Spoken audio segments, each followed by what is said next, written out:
we're at the end of this cycle. Yeah, And I when hope so. that forest fire comes out and it decimates everything, Yep. the next stage is the new growth can emerge.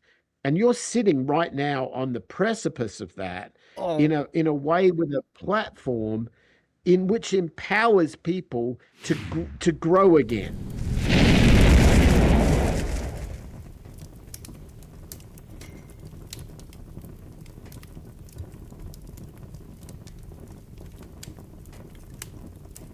good All right, day, rock and roll. folks. Welcome, Fireside Fetty, episode 84. I'm your host, Ozone. Fireside Fetty is a show about folks within the Fediverse. If you're hearing this, you are the Fediverse.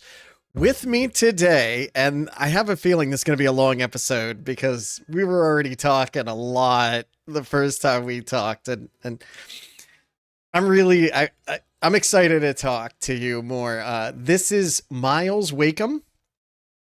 Myles has started Troubled Clef, which is a sound studio, right? And located in Mexico. Myles is a recording engineer with over 35 years of experience, Hollywood trained owner and producer of Troubled Clef Studios in San Miguel de Allende, Mexico.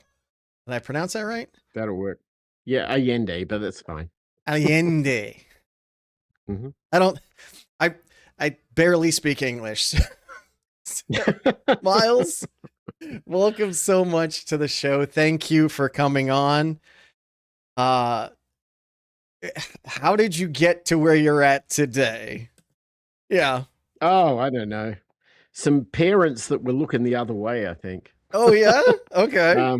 Yeah. No, I mean, I don't know. I'll give you the 1,000-foot quick synopsis. So, I'm Australian. I grew up in a city called Adelaide. It's back in the 60s, 70s when I grew up, it was not a destination spot and hardly anyone was there. So I was left to be one of those kids that could do what the hell I wanted. And my parents were probably just glad that I wasn't in their stuff all the time. So, but the weird thing is they were both concert pianists. And so in that kind of Wow. crazy world, yeah, I was raised in orchestra from the age of 5. So they shoved a violin under my chin, and by the age of 11, I was in the South Australian Junior Symphony Orchestra. So I was touring all around Australia and playing big venues and You theatres said and opera 5? houses and stuff.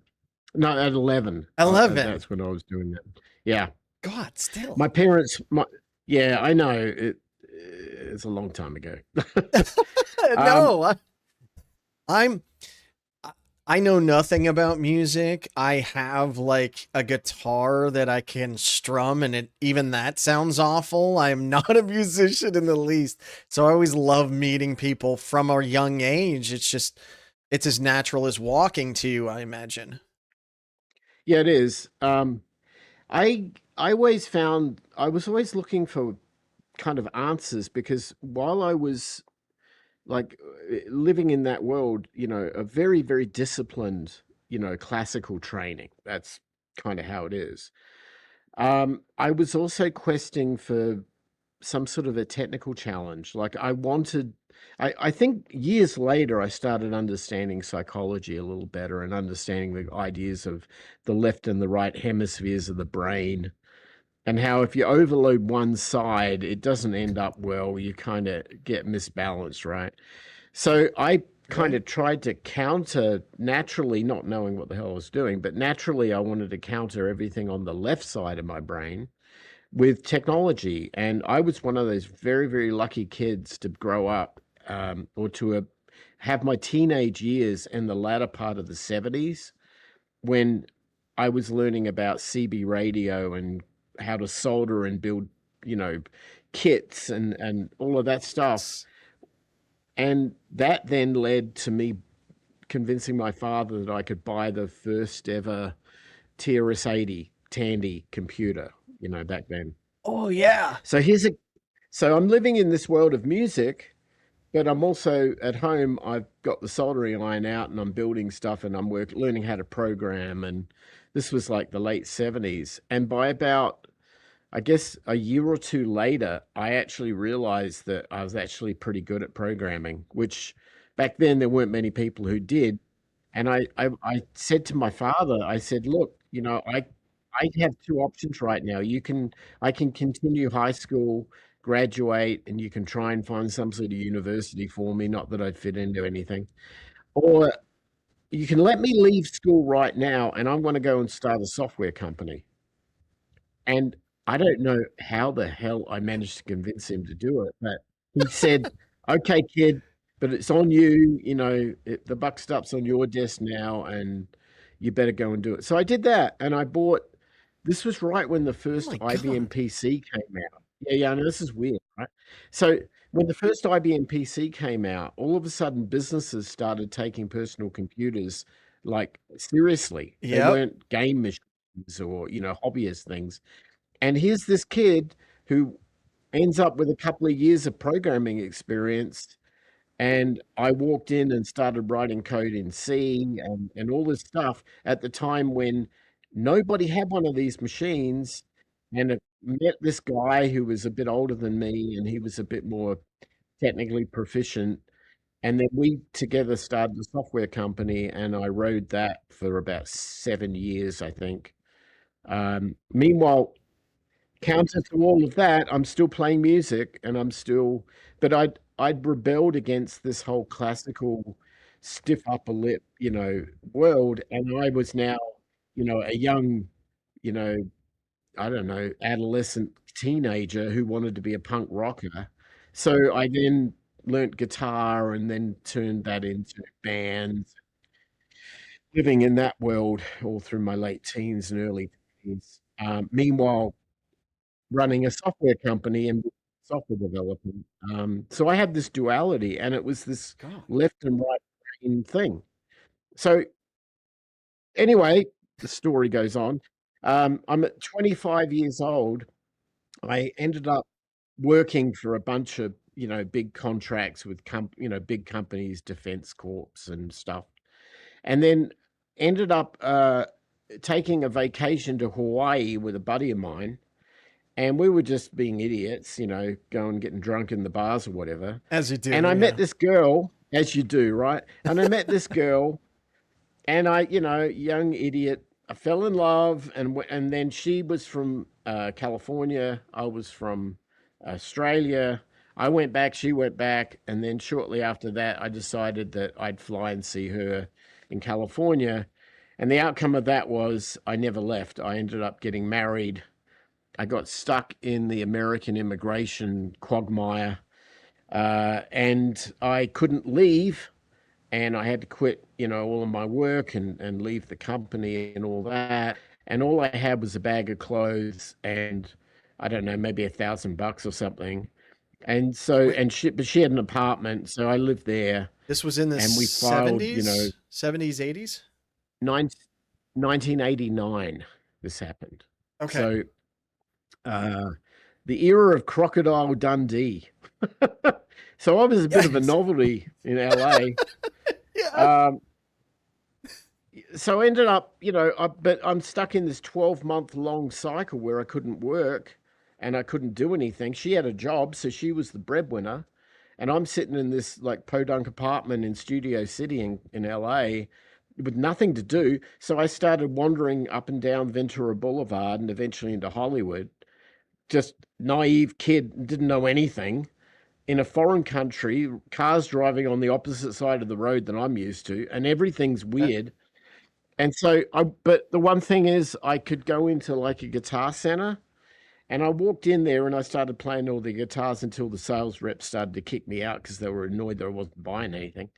Um, Eventually, I did buy a guitar, which was good, but they had these signs up on the wall that said, like, band members wanted. And there was a couple of signs there of like bands. I thought, I'd like to get back into music. At least I don't have to make a living, like I could do that. And there was this dude from Ireland who had just moved to California, just as I had. And he was sort of saying the right things in his little ad stuck on the board. So I gave him a call and we became really good friends. And the next thing you know, we started a band. And fast forward, I don't know, 9 months later, the band became we were voted best unsigned band in Southern California by one of the radio stations. And then that Wow. led to all of Hollywood and all of the industry starting to want to come and see us and meet us, and meeting with engineers and producers and all this stuff, which was great. But then lo and behold, one of the producers who I became very good friends with, he was Tears for Fears producer, and he had really we had gotten on really well, and he'd realized that I was not only a musician, but I was also this technical nerd, right? And I knew computers. Well, if you know anything about 1989 and the audio industry in Hollywood, all the studios which had been they ran on tape, big tape machines, right? Everything was tape. Reel to reel. And yeah, Okay. but we were also starting to realize that was a very inefficient and Mm-hmm. expensive way to record. And Mm-hmm. there was this new thing called the digital audio workstation that was emerging, and ADATs and all this digital stuff started coming out. And I remember Jeff, the guy we were working with, he had said to me, constantly when we were just having coffee or something, he'd said something like, we're all going through this transition into digital right now. We don't know anything about computers. The whole industry in Hollywood really doesn't know what the hell it's doing. It's still living in tape and big consoles like this. We need somebody to help us through it. And I'm like, hey, Jeff, here's the deal. I can't work for money, right? Because I got this immigration thing, right? Yeah. I don't want my ass kicked out by a bunch of ICE agents. So he says, well, that's okay. How about this? You teach me and the studios everything we need to know about digital and computers and networks and all the stuff that you know. And I'll teach you everything you need to know about how to be a great recording engineer. And I'm like, are you kidding me? From this guy, who just Yeah. and he's like, yeah, no problem. So that's how I got my start in recording. I swapped my technical skills in software and computers for audio engineering skills, and was taught by the best.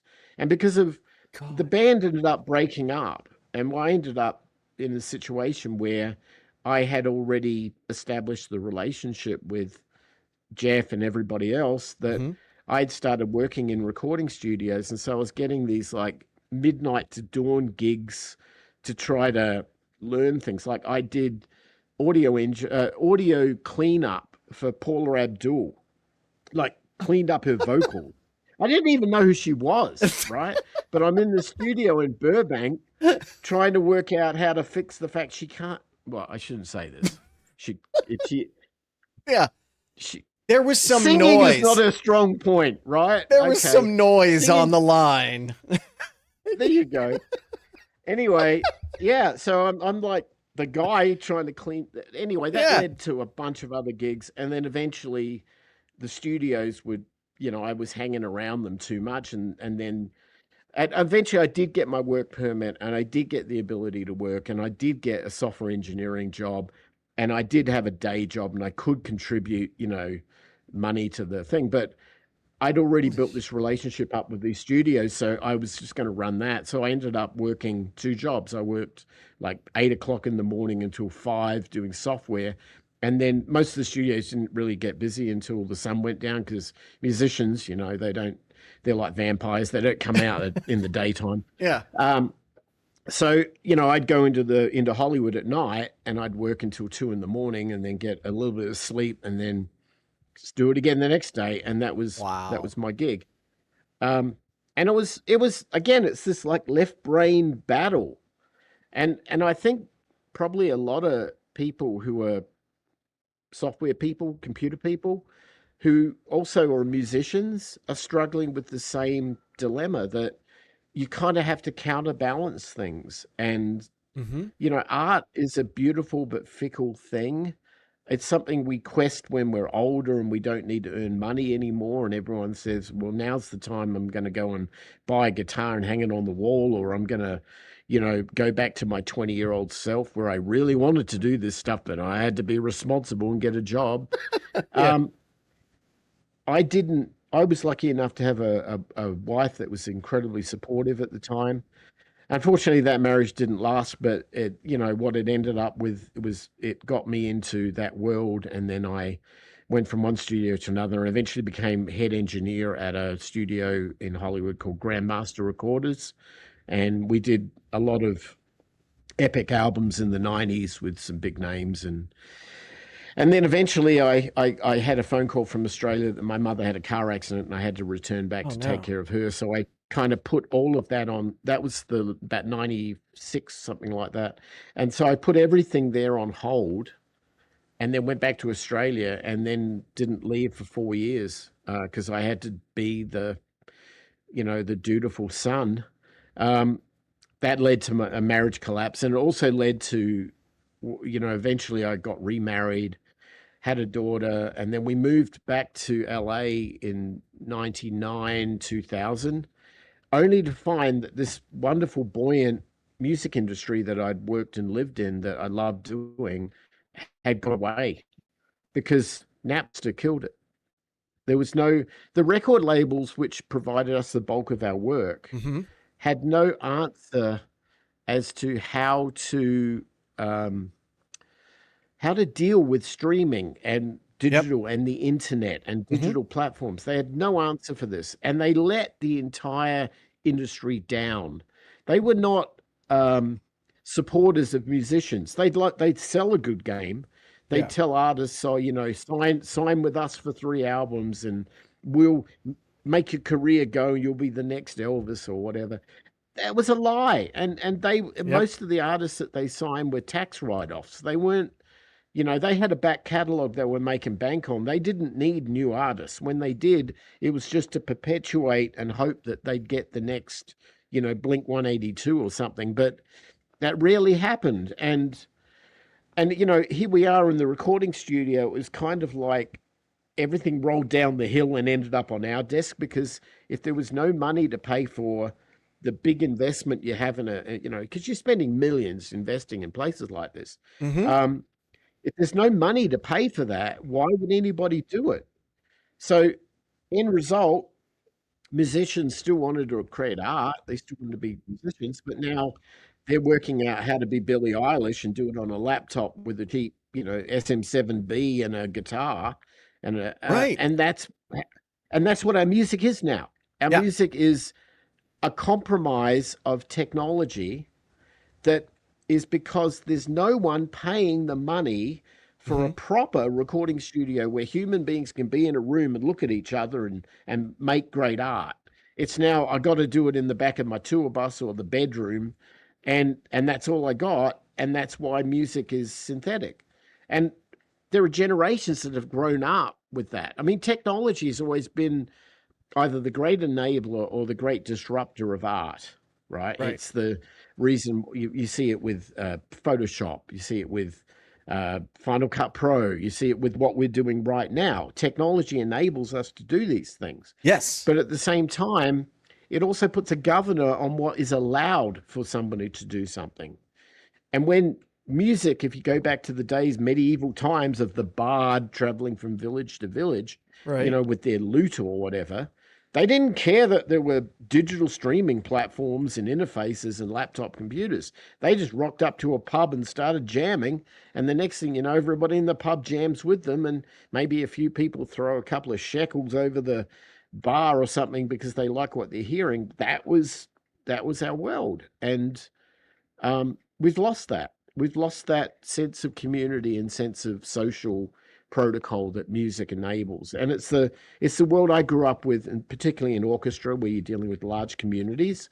And it's also the world we cultivate in recording studios. It's not just about knobs and faders and buttons and mics and all of that. Mm-hmm. It's about the psychology of creating art and how the democratic nature of it within a group, and how in a band somebody originates an idea, somebody expands upon it, and others quality control it. And that's the world that I think is missing. I'm not trying to be the old guy yelling at the trees here, and but that's uh, we humans are human. We've got skin, we've got heart, we've got Mm-hmm. soul. This is what we are. Our music translates from one Mm-hmm. person to another because there's an emotional communication.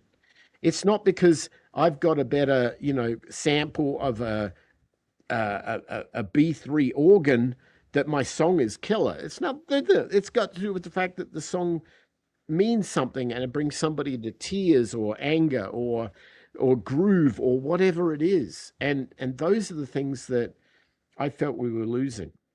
So That's whew, anyway, I'm yeah. sorry, I'm giving you a ton of stuff here. No, that was amazing. I whew, there's so much there. The first stuff, the Tandy 80 that you had, I had Yeah. one of those as well, except mine was just a keyboard. Did you have the Okay. full Well, that's what machine? no. Well, I did go through different iterations. The first one I got was a level 2 16K. I So have it no was idea just what the mine is. keyboard, and you Yeah. had like the Oh, separate okay. monitor. You plugged in a cassette player thing that you put It your was software in. terrible. They were I know, terrible. but you know what? It was fun, and Mm-hmm. I learned a lot. I mean, it Yeah. helped me understand the principles of data and silicon chips and integrated circuits. It also forced me to become a pretty good with a soldering iron. And and understand Ohm's law and basic electronic theory. And that's even to this day. God. I do that every day here. I'm making cables every day. I'm Yeah. using that, the thing I learned as a 12 or 13-year-old kid. Um, I'm doing it every day. And I really hope that, other kids or young adults or whatever you call it, who learn skills at that young age have something that carries them all the way through their life, even if it's just basic skills, right? I mean, what do you use it for is up to you, but it's really Well, good to have the raw material. and electronics are everywhere. Like you could pay someone to do the same job, right? But it's going to cost you a lot more money, a lot more time than just going and doing it yourself.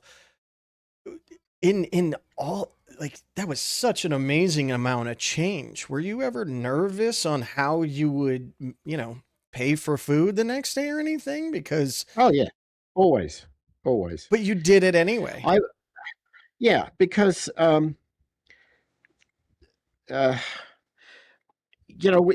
maybe it's a cultural thing.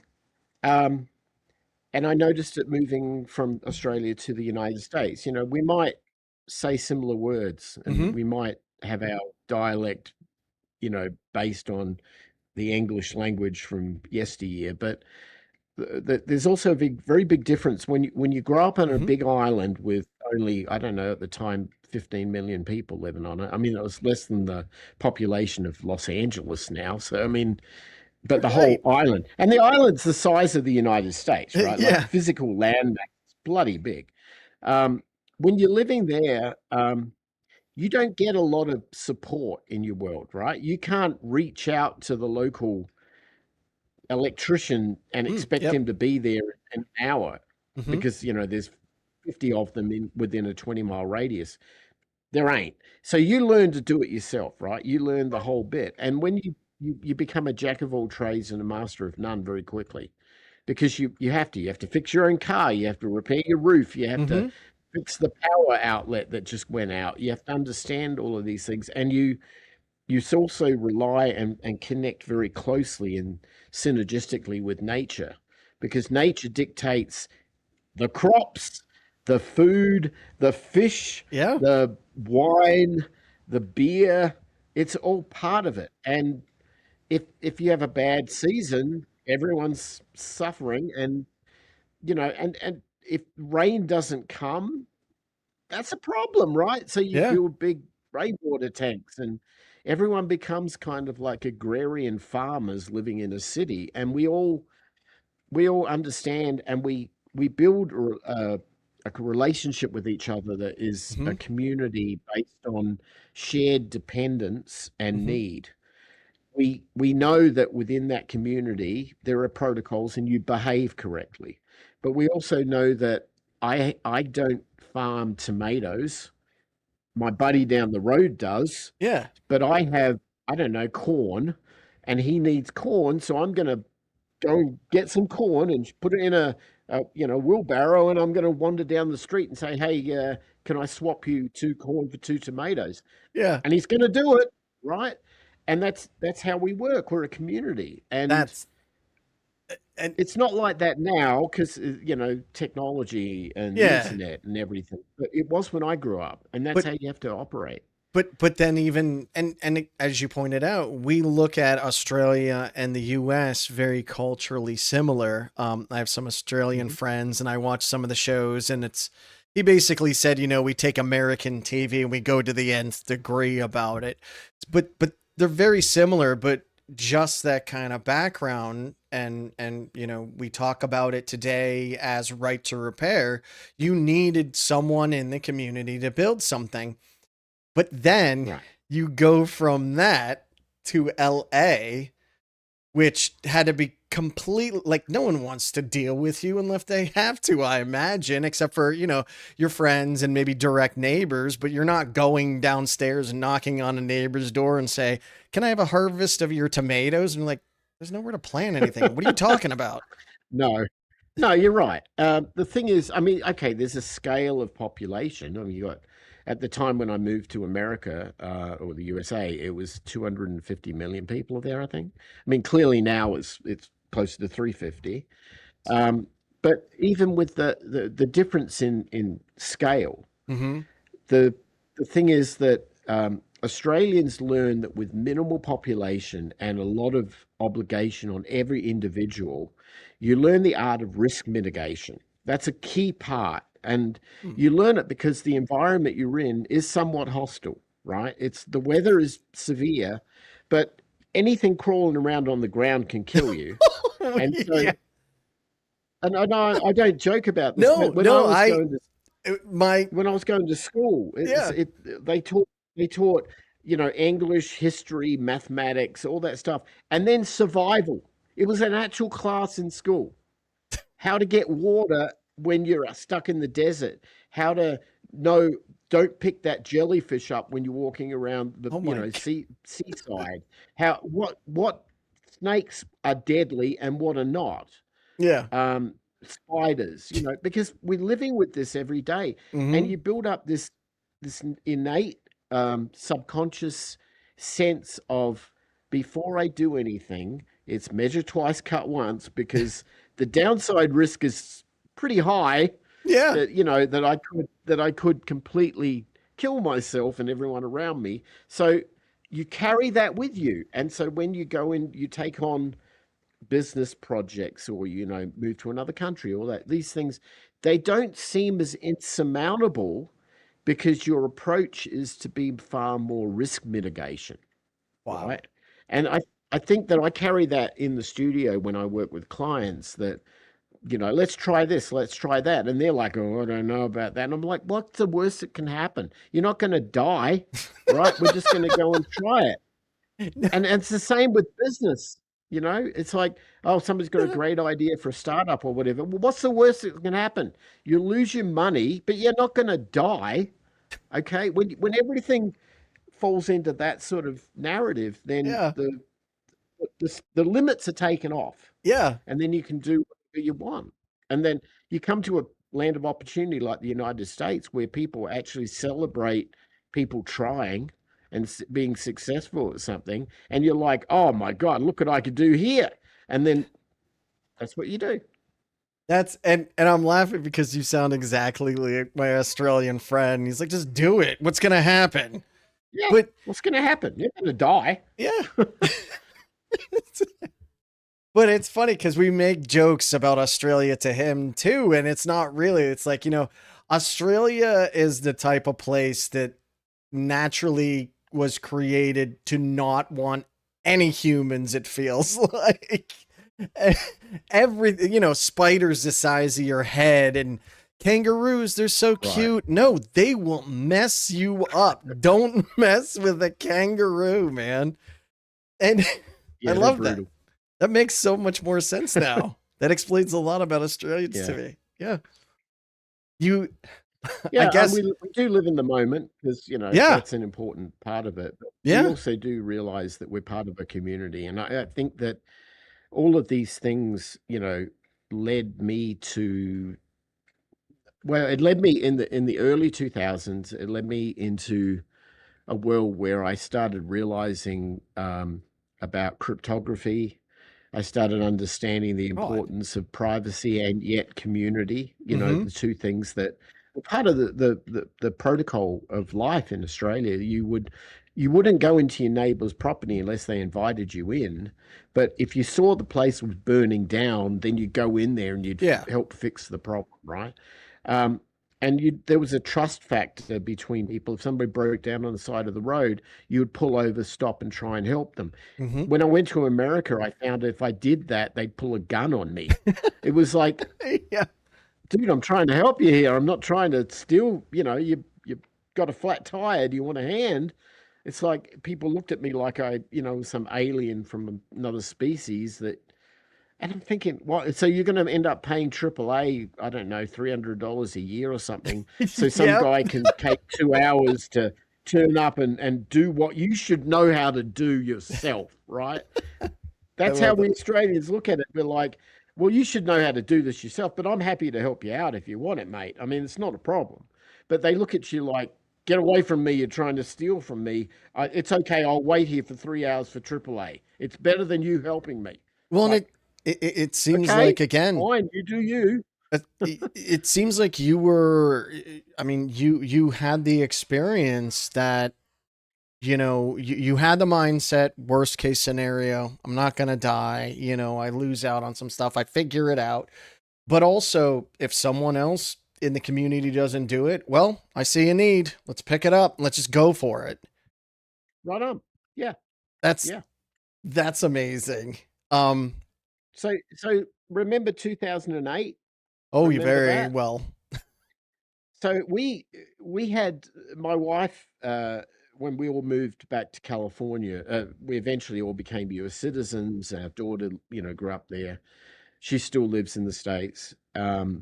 So what we ended up doing was we started realizing that was this one difference between the US and Australia. And if we were going to be there for any length of time, we needed to plan for this, and that was the cost of education. Hmm. I, as I said, I didn't finish high school. I went off and started my own adventures, right? But my daughter living in this different country where people don't turn up and change your tire on the side of the road. There's a system and there's a nation of laws and all this sort of stuff, of which most of the time we're letting everyone down anyway, so it didn't really matter. But the thing is that I knew that if she was going to grow up in that world, that Hmm. one thing I had to do was like when in Rome, do what the Romans do, right? So you Yeah. you you you have to put her in tertiary education because back in those days they used to say, well, that's your only ticket to the middle class. Didn't hurt me not having it, but for her, I didn't want to put her through that. So Yeah. we decided that when we first moved there, if we could make any money and keep it, we'd buy real estate. We'd start buying investment properties. So Hmm. we bought our own home, but we had a mortgage, so we had to pay that. But we started to buy what surplus capital we had. We started to buy rental properties, and we were idiots. We didn't know what the hell we were doing, and we learned Yeah.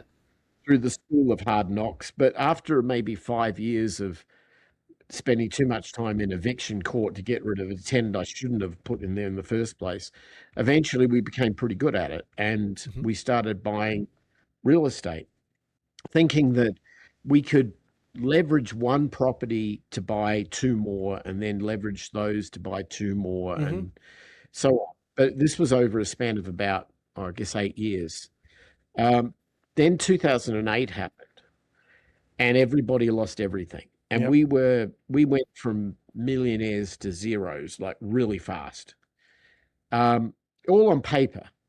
But I still believed that, having been raised in this organic lifestyle that was Australia, that the basic kind of Maslow's hierarchy of needs principles, the real Hmm. low ones like food, shelter, clothing, right? I Yeah. thought shelter's important. People need a roof over their head. So no matter what happens, we will fight tooth and nail against these, bastards that just took everybody's money, the banks, Yeah. and we would come up. strong, and we did, and thankfully we did that. But I during that whole process, I'm looking back at this thing going, why are these people allowed to defraud the Right? world Yeah. and get away with it? No one's going to jail, nothing like that. I Mm-hmm. mean, in my world, I come from the land of pub justice, where if somebody in the community did something like that, you'd take him out down at the pub, right? That Yeah. but that doesn't work in the land of laws. So, they seem to be able to skirt around that. So nobody's beaten up the head of AIG or Jamie Dimon or anything. They're just, anyway, Yeah. lo and behold, I wouldn't advocate that. But lo and behold, I got into Bitcoin very, very early on Okay. because I read that white paper and I was already working in cryptography and Mm-hmm. that sort of stuff. And I read that white paper and I'm like, yeah, this is what we need. We need a way out of this stupid banking cartel that's done this to me and everybody else. So I went down that rabbit hole and I bought Bitcoin. I mined it and then I bought some in 2010 at like Oh, $7 each. yeah, you were an early. And then, yeah, I was an OG. Meanwhile, I'm pining for being back in a world like this, but it didn't exist because, record labels didn't make records anymore. Mm-hmm. We moved to Arizona. We were living there because it was cheaper. And then, yeah, stumbled into this world of Bitcoin. And then I started hearing about this Australian guy who I didn't know much about, but it seemed like he had an idea. And this was a guy by the name of Julian Assange. And I had Mm-hmm. come across him in the world of cryptography and then realized that he was like one of these old kids like I was growing up, where he bought a Commodore 64 in the 80s and then went to computer clubs and stuff like that, just like I did earlier than that. I never really crossed paths with him, but I sort of said, he comes from my people Mm-hmm. and he understands, what's right and what's wrong in terms of community and how people need to behave. Mm-hmm. And but rather than, but he had this weapon, he had this thing of WikiLeaks and this thing of transparency. And I really got behind that because I could relate to it as an Australian. And I started to say, you know what? I think somebody needs to help him pay for his servers. So I need to donate money. And that's when I discovered that everybody shut him down, right? PayPal, Visa, Yep. MasterCard, every, Yep. and all of a sudden I'm like, those bastards, look what they did to me and my home and all my friends, are being foreclosed on. And now they're shutting this guy down because they don't like anybody shining any sort of, spotlight of truth on anything. Mm-hmm. And then he put this thing out. He said, well, we accept Bitcoin. And I'm like, uh-huh. One of the first examples of when I saw it in real use. I had a guy working for me who was living in Bangladesh. Now, Mm-hmm. Bangladesh is a Muslim country, and this is, many years after, but post 9/11. Okay. Islamophobia was real then, Massive. right? Yeah. And PayPal and all the banking sector had shut Bangladesh down because they didn't have reciprocal banking agreements. So when this guy did great work for me and delivered it over the internet and I went to pay him, I couldn't. I had to jump through enormous hoops with Western Union and MoneyGram. And when I did, I realized that 30% of whatever he had made was being taken by the banksters on fees when I originated the send to him and when he went to pick it up. And he was the one who said to me, we should use Bitcoin. And so I bought a ton of Bitcoin and put it in an exchange so that it was there for him and I could just send it to him electronically as he was working, like to pay his, feed his family. Yeah. And it just so happened that right at that time, Bitcoin went from $7 that I bought it for to $1,200 each. Oof. And I was sitting on a gold mine. I'm going, oh my God. Yeah, this thing's really taking off. And then I became that annoying idiot who would go and tell everybody and evangelize this thing because of these real life experiences I had using it as a medium of exchange. And then, but no one wanted to listen Yeah. because the banksters was saying, "Oh, it's going to go to zero. It's all Yep. fluff." And well, of course it is because it threatens your very existence Hmm. because you're sitting there like trolls on the bridge extorting from everybody. Meanwhile, we're just trying to live our lives and raise our families and have a home and put my kid in college. Yeah. And this is the shit you're doing. And it's like, I'm sorry, man. I can't stand by this. So I just doubled down and then doubled down and I just kept going. And years later, that paid my house off. It paid for everything. And eventually it paid for this place. So Wow. Oh this my. place, this place is it's not just about making art and music and the things we do. It's also a statement about going against the system. Yeah. And so, can you see how this rolls into the Fediverse? Yes. No, and this is all of you all jump roads lead on. to this.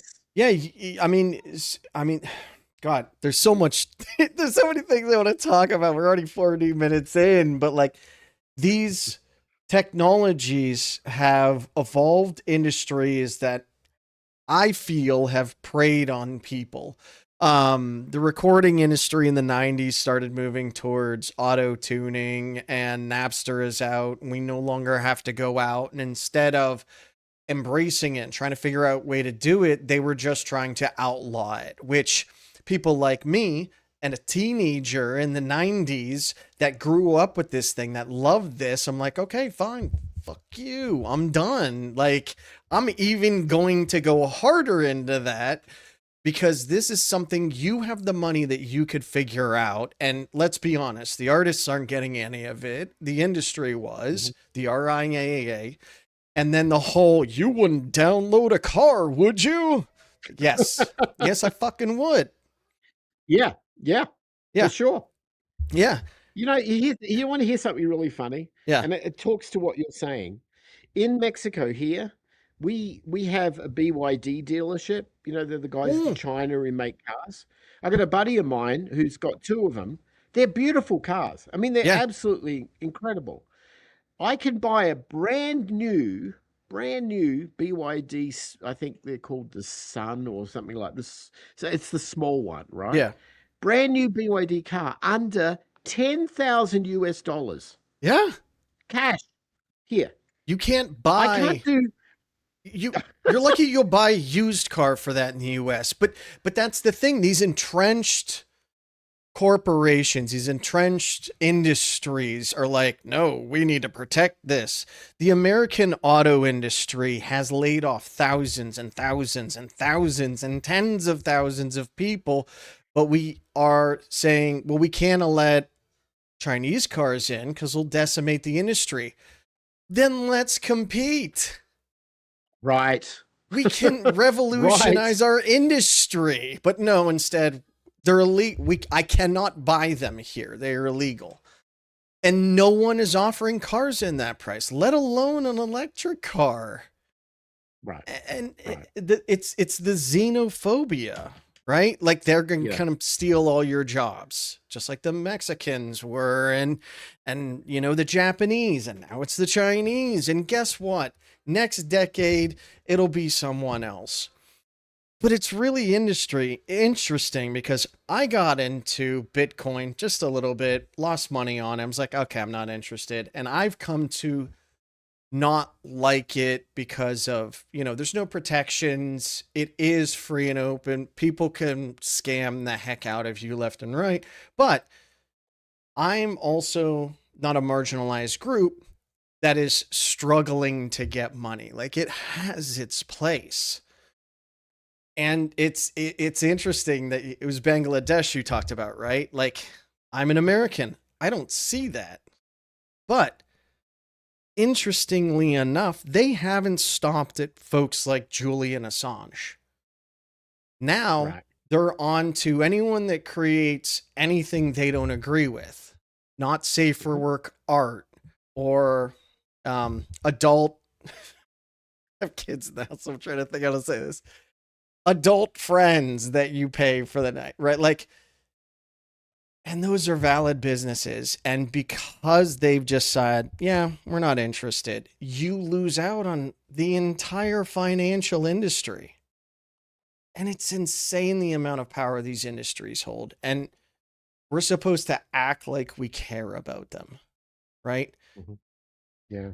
So you built Troubled Clef Productions. Hmm.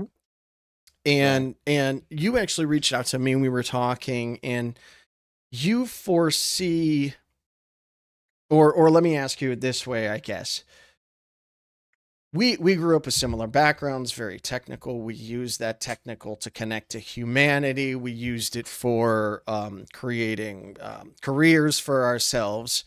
And you have a very strong side in music, building your own studio, and you see the Fediverse as a good help with that. How did you find the Fediverse, and what are your thoughts on it? And where do you think it could go? Um, I guess that's a very There's a detailed lot of question. questions. Okay, so I don't want, for the sake of not being ridiculous on time here. The the Fediverse was the product, in my mind, of a community of people who didn't subscribe to cultural norms, social mantras, narratives Hmm. that the rest of the Western world, particularly the United States, was Yes. selling Yep. it very successfully, that was not serving its citizenry. And that this Fediverse, in my opinion, was an example of a community of. I'm a big open source kind of guy. I love that, but it was a it was all things. It was from cypherpunks to Bitcoin to open source to democratization of thought, and everybody gets to play in the sandbox and everybody gets an opportunity, We're right? equal. It's We're equal, right? Yeah. It was the democratization of the internet. And I saw the internet as being of the great hope in its early days, but Me too. I also saw the uh, like all things we humans have with our flaws, greed and power Yeah. and all of that, that I just saw it as fair game for evil as well as for good. And Hmm. I'm not one to, it's who am I to say what's evil or good? Every individual makes their own choices on that, but at least Yes. I give them the right to do that, right? Hmm. I don't want to shove some social narrative. And the one thing that was constant through my time living in the United States for 30 years or so was this constant, um, like, the analogy I bring about the guy on the side of the road with the car tire, and I can't come and help him because he Yeah. believed through this hypnosis that I'm a bad guy and I want to rob him, or he believed because the mainstream media tell him that immigrants crossing the border are out to kill him, or he believes that he should never go to places like Mexico because God forbid the cartel will behead you. I mean, it's like these narratives are not right. They're false. They're lies. They're not Hmm. true. And that meanwhile, the thing that is killing that person is that they go to a hospital and they go bankrupt because they had, a medical event. Yeah. Whereas I could do the same thing here, pay cash, and it's 12 times less expensive because the free market dictates the price, not Yeah. because, an overarching set of lawyers or lobbyists are doing that. And, there's all of these factors that come together that adds up to you're being swindled. I mean, out of it. And Hmm. I spent decades trying to work this out. Like, why is this so different than the basic laws of natural laws that I grew up with in Australia are not applying here? Why is it we breathe the same air, we live it with the same sunshine, Yeah. and why is it that I A B these things and they're so different? And one thing that continuously came up was the banks. And I constantly came back and realized, well, they're the ones that are underpinning this massive debt load that the United States had, and they were funding wars, and they were doing all these things, and Yeah.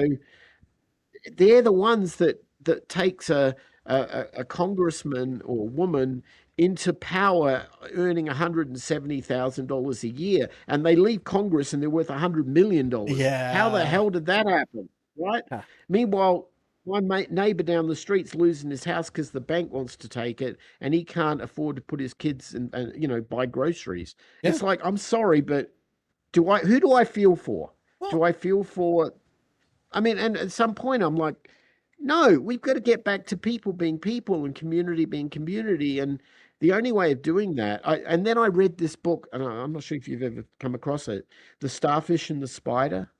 no. It's an amazing book, and it portrays some of the very early days of the internet, but in relation to human history. And there was one little part of that book which is in the early chapters, and they talk about the Spanish conquest of Mexico.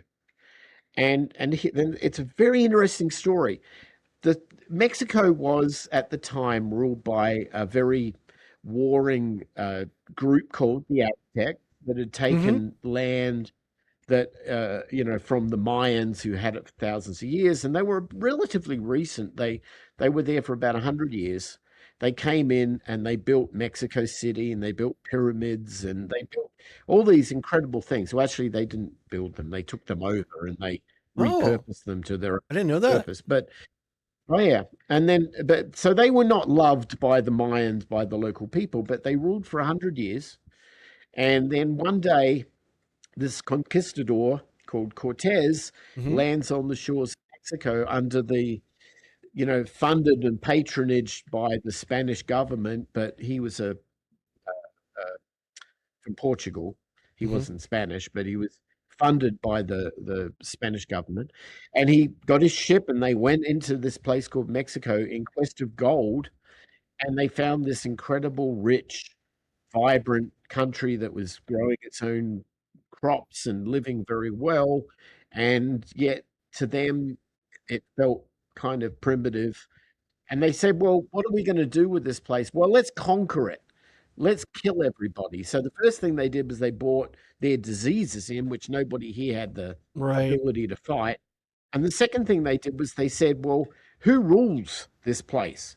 Oh, it's the Aztecs, and they rule out of this place called Mexico City. So well, let's go to Mexico City and we'll find the leader, Montezuma, we'll find the Mm-hmm. king, we'll try and steal his country from him. Well, they ended up killing him, Mm-hmm. and then the rest of the Aztecs took whatever wealth they could and they fled. But the Spanish started to, I don't know, indoctrinate the local people, convert them to their way of thinking, to their religion, to Right. all these things. They destroyed Mexico City. They torched it. They dropped it to the ground, and they started building their own properties under European style basilicas and castles and whatever. And then that went on for a while. But as the Spanish started to move their way north, they started entering the United States, particularly in areas like Arizona. Mm-hmm.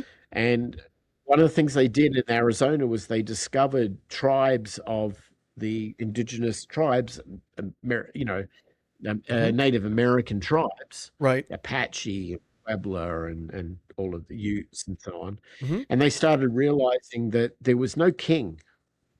There's a big difference between the Aztecs and the tribes north was the Aztecs had a centralized hierarchical structure. Right. King at the top, everyone below. Yeah. They knew kill the king, everything will fall. That's what they did. When they got up to the United States and they started doing that, they encountered this decentralized network tribes that knew other tribes. And one of the members of the tribes was like a communicator, like a runner. And they could go from one tribe to another with news and they could rally the other tribes. So when the Spanish came in, they came in a traditional army, but they got flanked by tribes that were communicating from each other and they could not do what they did in Mexico. And eventually they retreated. And that is the story Wow. of decentralization versus centralization.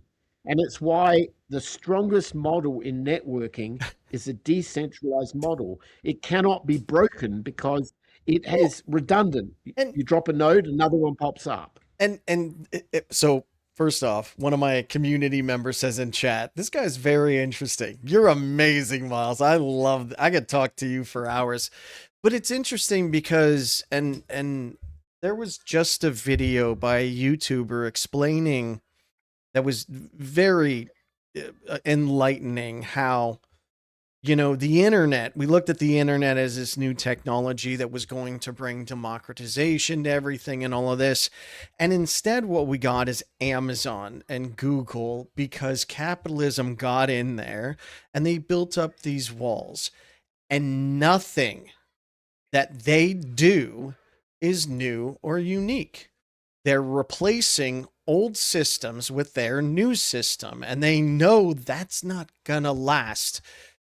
I don't even know if Amazon is profitable yet, but I remember everyone knew Amazon. It's like, but they make no money. It's like, how? Because every $1 they take in, they spend $2 to build out even further, even faster, because they have to monopolize all of this. Because if they can't, then someone else can, and then that's not good. But those industries existed, right? They're just a shopping center. Twitter is just a communications platform, and there's no reason that only one retailer should exist. There's no reason that only one phone company should exist, right? That's and I think a lot of the world has really had it with American oligarchs. These Well, look, I have two positions on this. I mean, yes, I am American because I chose to be, mm-hmm. and yet I left America, right? I escaped, Yep. which is not a small endeavor. Okay, it's not. It's No. not a small endeavor at all. But what I realized was that the things that I loved about America was the ingenuity, the Yeah. ability to solve problems, Mm-hmm. and the creativity of the people that were culturally incredible. I mean, they could do things that even we in Australia would, you know, celebrate and say that is amazing. And thank God you have the ability and a culture to be able to do stuff like that. That's why I loved living there, Yeah. right? But like I looked at the things like you look at the automobile industry in say the early 1900s when the first cars were starting Mm-hmm. to come out and everyone was trying different ideas and eventually Yep. it settled upon, the Henry Ford model Model of T. production and Yep. right. And it democratized transport so that eventually every family could afford it. Yep. And so I get that. But what does it really end up doing? It created, whereas there might have been a couple of hundred people attempting to find the solution for transport, it reduced it down to half a dozen. And then Right. it Yes. simplified, right? Yeah. And I started realizing the guys in the boardrooms who run these big enterprises, they didn't invent anything. They No. weren't the founders. They weren't Yeah. the smart cookies. They were Well, just a bunch of guys who were networking with each other and politically trying to control everybody. and those are Um, the guys that are averse the most to risk because all they have to show is we can make money. Right? right, And one of right. the worst things that happened to Twitter was all of the people that love and cared and innovated there left. A lot of them are on the Fediverse, and I'm talking now you have our people that are just trying to keep it up and running, right? Like, but Mhm. you need that innovation. You need that moving forward. And it's interesting that you point out it, the Model T, the idea of it kind of formalized it. And now only anyone that can build it, they all come together. But we are going through such a monumental shift in communication. 20 years ago, 10 years ago, you and I couldn't talk like this, right? Mhm. And you're an Australian that lived in the US that is now in Mexico, and we need these decentralized platforms, but it's no longer only the guy in his bedroom can build this entire stack. Now he has to have people, but oh yeah, we've taken the hard part out of it, right? The Fediverse, that the whole protocol, the whole communication layer, someone needed to invent that. And sure, Zuckerberg did it. And then, what's Twitter guy? I can't remember his name. But now we're Oh, seeing yeah. you're seeing these platforms come out faster and faster and faster because the tools are there to make it easier. And like, I think Hmm. it's only a matter of time before this takes off, especially someone like yourself, right? We had talked about this before when we talked, but you're in a unique position running a studio when publishers aren't really willing to risk on someone. Right. But a person is willing to risk on themselves, and they're more likely to try out something, especially if they own the content. Right. So do you think those two mesh up very well? Yeah, there's a change in dynamics, and it's not just in music; it's in all forms of art. But uh, I encounter and know a lot of very well-known celebrity artists, and I communicate pretty regularly with them. They often will come down here because they can escape a big city and the stress of where they are, and they can come down to a very quiet and peaceful place, and we have great tacos, so that helps. But anyway, I would say but great. I would say amazing. amazing, yeah. Yeah. Um, when you talk to them, particularly those that have been doing it for quite some time, you start realizing that the dynamic model has changed. So somebody who creates art today used to be incentivized to do that because there was this kind of promise that they too could be rich and famous and get a record deal and whatever. Hmm. That all went away. And what it was replaced with was I could go viral on Spotify. Yep. Well, that might that might support their need for fame, but it surely does not support their need for fortune because at 0.003 cents a stream, you're not paying the rent with that money anymore. And these poor guys who used to live the high life, unless they had some sort of a residuals coming in from past work, they're couch surfing. Well, They're and out there even living in the tour bus. even They're struggling. even the big musicians want to own their content though too, right? Like Yeah, these guys yeah, aren't going to Spotify because that is, as you said, that is not their way to be a musician. It's not. It's just to find a way to make it to be a musician. But one of the things that I absolutely love to back up this whole idea that musicians want to own their content is saw a couple months ago Taylor Swift sends flowers to Kelly Clarkson every time she remasters her song because she re-records it and then Taylor Swift owns it. Like there is no reason Taylor Swift needs to do that other than, wanting to do it. She has enough money. I mean, right, you get more, but she still wants it. And that's one of these things that I think that the Fediverse really lends to. right. It does. Look, the Fediverse is giving us a platform to be able to distribute things digitally, and particularly in terms of communication, media, like what you're producing right now, music, and so on. But the quality of what gets produced matters a Mm-hmm. lot. Oh yeah. And Yep. if you want to be taken seriously, you better up your game.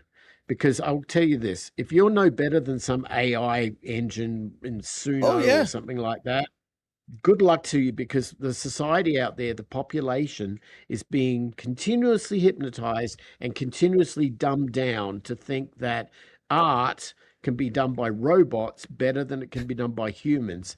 And the second that that population out there stops supporting humans making art and defers it to the machine, you've got Muzak, and all you've got is lifeless synthetic content that ain't going anywhere. I need to know that art, Muzak. right, That's just yeah, I right, forgot that right. reference, man. Oh my god.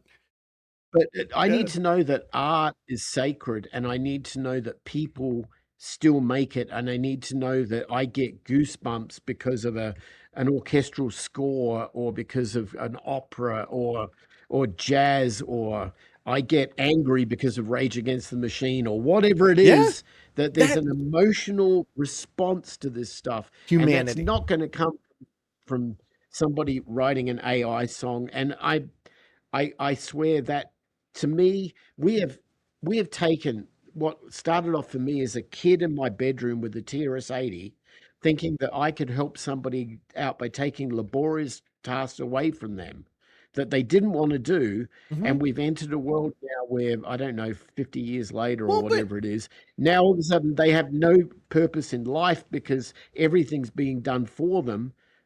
I didn't plan for that. That wasn't my mission. And so I had to see, exit that world.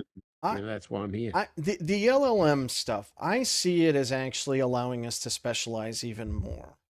I am not Oh, a if it fan takes of away AI. things, yeah, Yeah, if it takes away things we don't want to do, but I'm all for it. but you're absolutely right. It's not a human. You can see that in the way that it's built. And you can like a song and you can like a picture from AI, but no, like the ones I see that are in the most trouble are the ones that are the most famous genres or the most famous companies. Mickey Mouse? Hey, I could draw a Mickey Mouse in 2 seconds, Yeah. right? Like it's a joke.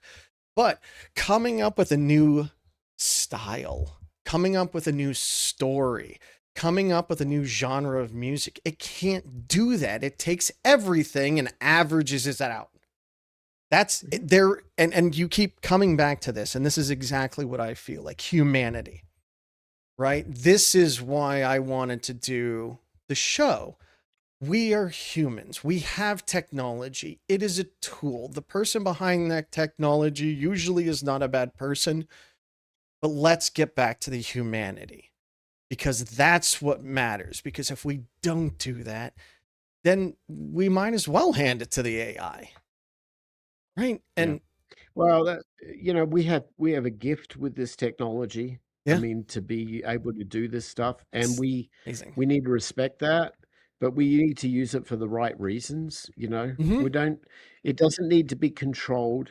It needs to be available to everybody. It doesn't Yeah. need to be um, illegitimized, or to people who have a bigger megaphone start casting fear, Yeah. uncertainty, and doubt on Yeah. this. No, this is our opportunity to shine again. It's our opportunity to take back who we are, but not to do it in a way that we do shortcuts, because shortcuts is another piece of ammunition you give to big media, or big banks, or big Yes. Yep. government, or big whatever that got us into this mess. We need to show them we do things better than you, and we touch people's hearts and emotions better than you, and that, your narrative is just your narrative for the purpose of you benefiting, and we losing.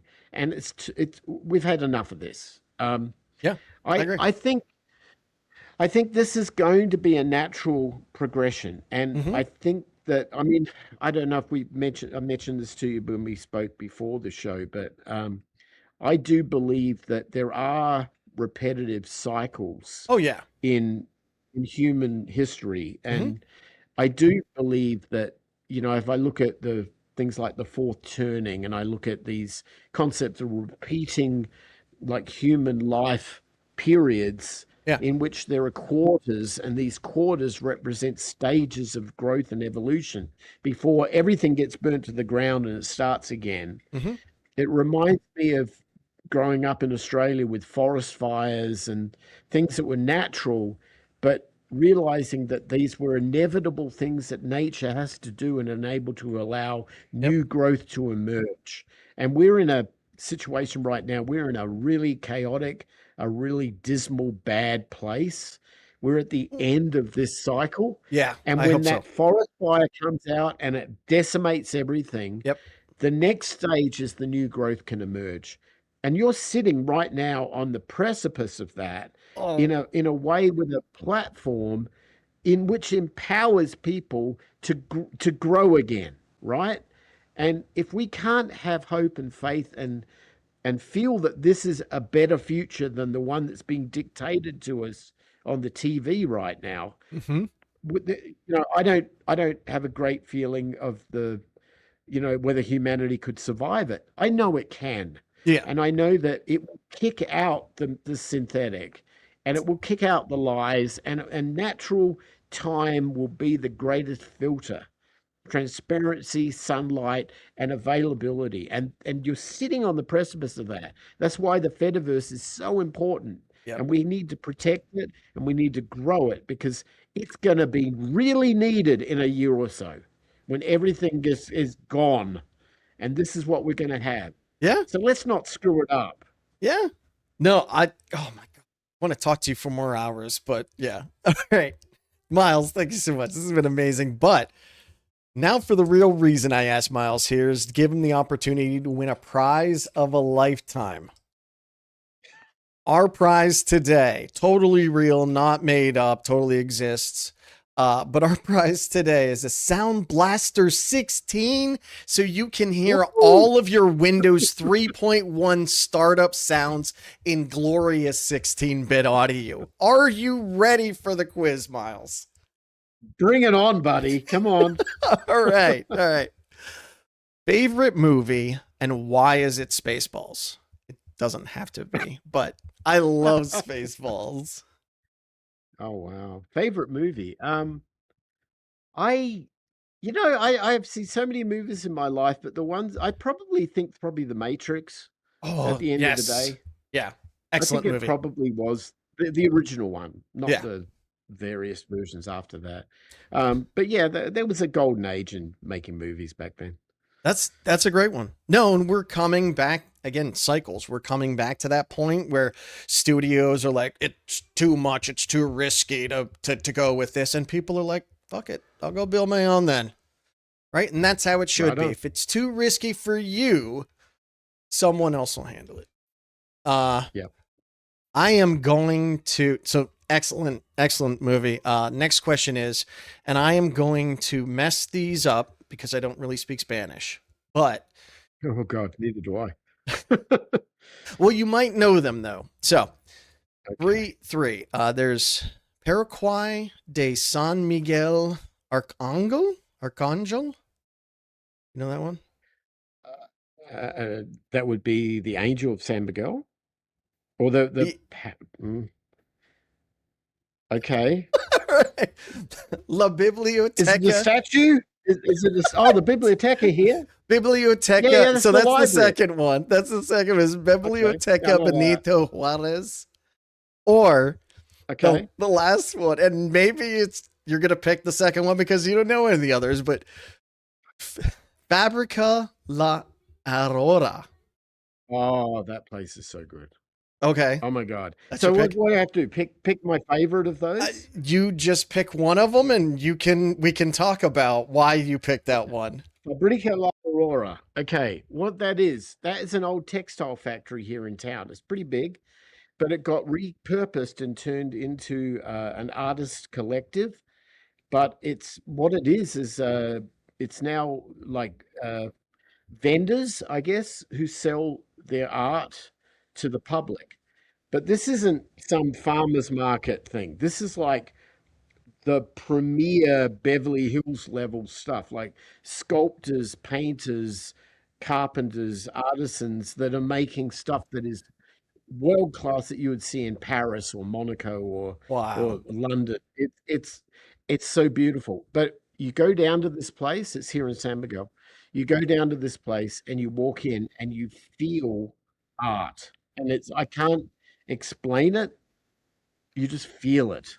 And it's one of the reasons why we chose this place to move to. That is awesome. Great answer. Thank you so much. All right. Next question. Green, white, or red?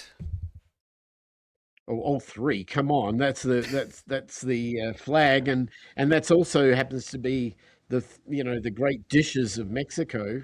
From chili to tomato to onion.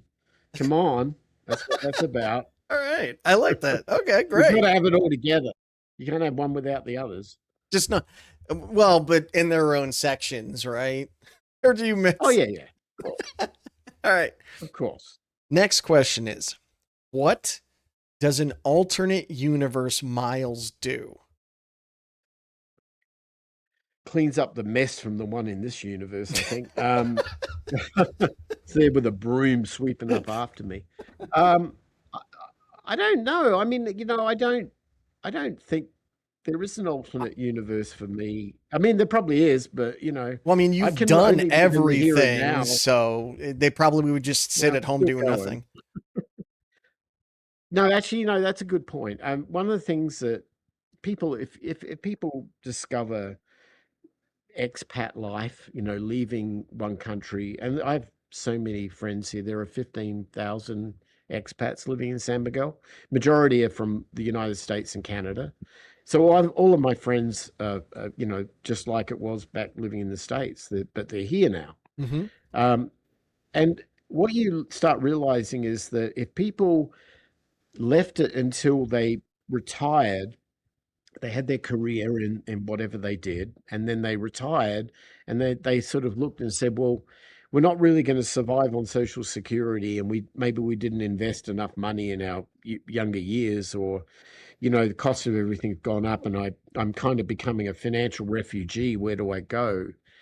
Mexico is a very open and available place. It doesn't really discriminate too much.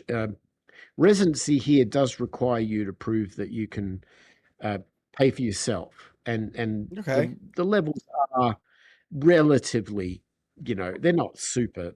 You don't have to be, Richard Branson to come here, but you couldn't come here on just Social Security. You have to show that you've got means.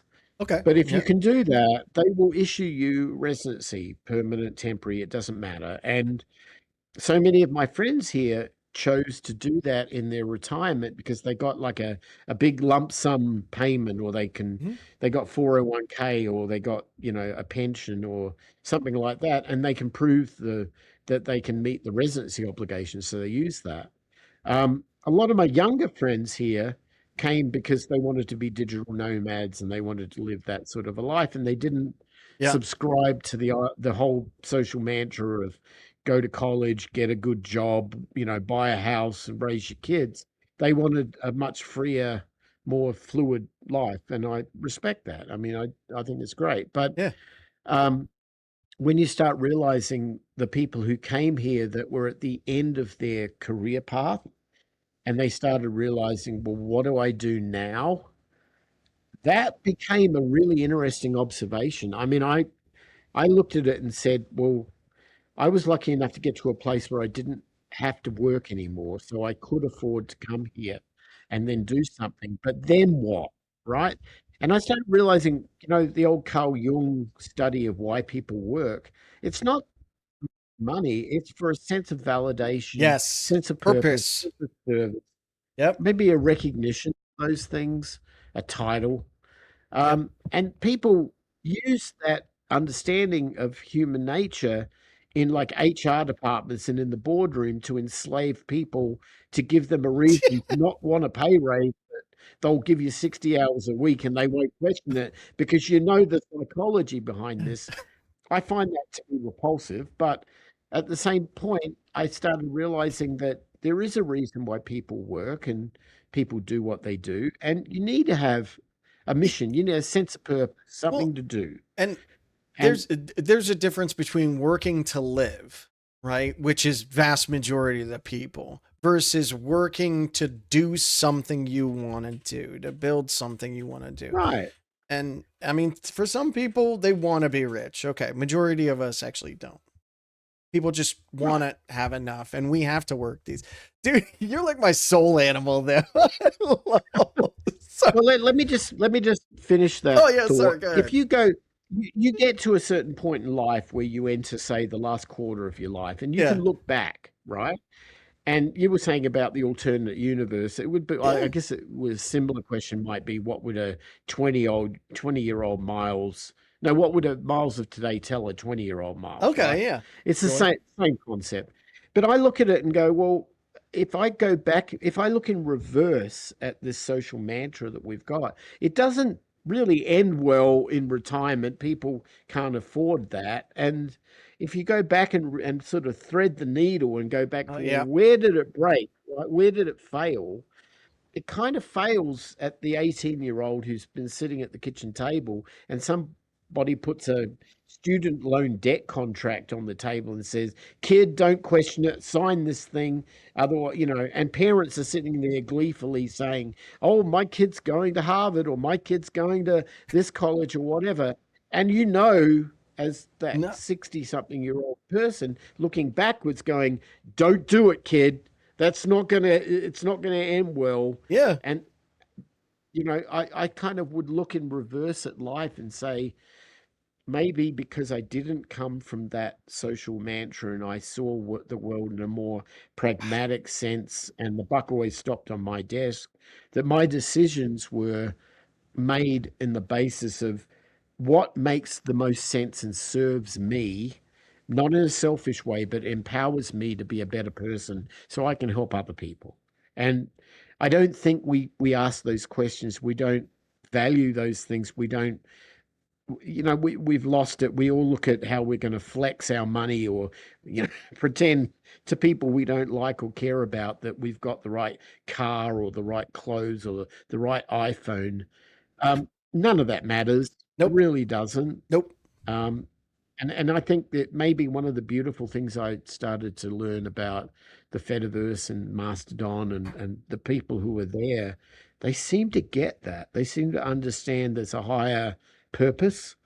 Um, Whatever that is, whatever your version of that is, do that. But don't Oh my subscribe God. to what somebody's telling you to do just because you haven't got the answer yet in your life. And one thing I would also say is, for anybody younger, if you're 20 and you're not married and you haven't got kids and you've got no governing, costs, this is your time to get the hell out of where you live. Go Yes. see the world Yes. and understand what it Yep. has to offer you, because the answers aren't in your neighborhood.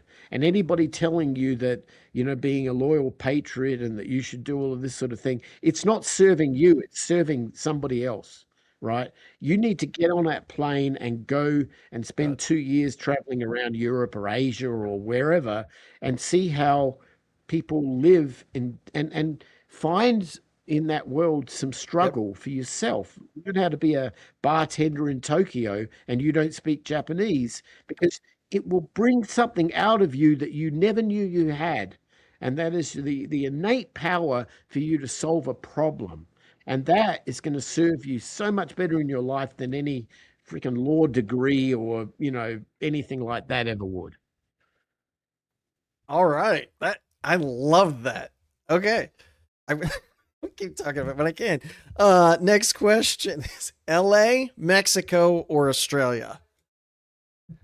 Well, they all have goods and bads, Mm-hmm. right? Mm-hmm. Um, Yeah. well, for me, it's Mexico right now because I look at the people walking down the street and I see what Australia was like in the 1970s. People helping each other, people saying, good morning, good afternoon to each other, even though you don't know that person. Mm-hmm. People holding the door open for you when you walk into a building, and people saying please and thank you, and it's beautiful. And I mean, it's really, and then you also see the people here who are not, they're not, there's no mortgages in Mexico. No one has debt. So there's no stress. So people, yeah, that can be good and bad. People don't, you ask the guy to turn up to fix the plumbing and he doesn't show up for 3 days, but it's manana, right? But at the same time, you're wondering, why the hell do why is it such a big deal for me as well? And maybe, I mean, there's good and bad here, Yeah. but in Everywhere. truth, I love this family oriented life of friends and culture Yeah. and embracing those things. I mean, I didn't know my neighbor when I lived in Arizona. I mean, I didn't know who they were. They didn't know me. Here, we know everybody, and everybody's a community. It's like what I grew up with. It's like the Fediverse, right? Yes. Community. That matters. Yeah. All It right. does. Excellent answer. Love it. All right. And then, as usual, the last question will be sent to Myles telepathically, which totally real. We're both telepathic. I'll send you the question. Totally pathetic for me, but You ready for the question? bring it on. All right. There's the question. Take your time. Whoa. It's Um, heavy. Yeah. it's a heavy one. I'll tell you a little story that will probably answer this question. Okay. Um, and we were talking about life in different countries and whatever. When you're a teenager and you live in Australia, you typically live on the coastline because, you wouldn't want to live inland. It's too damn hot and it's a big desert and it's horrible. But when you live on the coastline, you don't have a lot of money and resources, so you use what nature gives you as your entertainment. And one of the things that we learned when I was a teenager, me and my mates, we all chip in for gas money. And my buddy who had one of those like VW microbuses, like we used to call them combi van. Yeah. We'd all get surfboards, we'd throw them in the back of the combi van, and we'd drive off to some beach somewhere that had this really cool surf, right? Mhm. So you learn how to do that very young in life. But I would say that probably one of the greatest life lessons that I ever got was on that surfboard. And particularly when I didn't know what the hell I was doing. So you'd go out in the waves and you'd start getting wet, and then you realize that the waves were really dangerous and they hurt when they you around, and you don't know how to do it, but you see all these other people standing up and having the ride of their lives, and you're like, I want that. I want to learn what that is. So anyway, I was no different than anybody else. And for days and days, you'd be sitting out there on the ocean trying to work out what the hell I'm supposed to do. Mm-hmm. And you start seeing things in patterns. You see waves come in sets, and you can look in the back and you can see that if you see one emerging and rising, you've got to be prepared for it. So you have Yep. to be ahead of it. You have to paddle ahead of it. And if the wave kind of sees you as synergistic, it picks you up and it transfers its energy to you, and then it lets you drive and go where you want to go, right? Yeah. But if you are non-synergistic to the wave and you end up, the wave sees you as like, I'm just going to throw this guy around, to just dumps on you and whatever. You learn these lessons. And I started realizing that maybe everything that I'd learned in life was all about understanding how to be ahead of a wave. And if I could understand that and I could let the wave pick me up, I could ride it and then get off at the ultimate time. And that became something I used in business and Mm-hmm. investing, but it also became kind of a pattern of things I do in music. I try to be ahead of the wave. Things I do in technology, you're always punting ahead of the wave. Mm-hmm.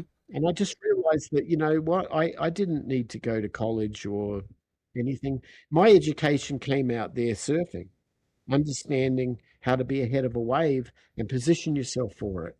And I hope that anybody today who at the same point in their lives as what I was then starts doing the same thing, that they're trying to punt to be ahead of something Mm-hmm. rather than to be dumped on by it because they weren't ready. And That we need to be in a place where we can still do that stuff.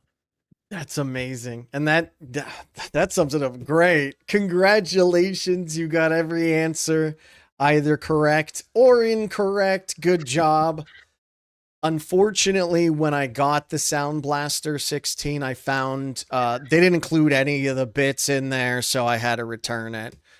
So It happens. yeah, sorry. But thank you this has been mind blowing. Thank you so much, Myles, for coming Anytime, on. buddy. And Anytime. and thank you to everyone else out there on the Fediverse that hears this, that watches this, that doesn't hear it. Thank you all so much for being out there, because every single one of you matter. You're putting your energy into something that we all believe should exist and can work and does work. So thank you to everyone. And we'll catch you on the next episode of Fireside Fetty. Have a good one. Bye. See you later.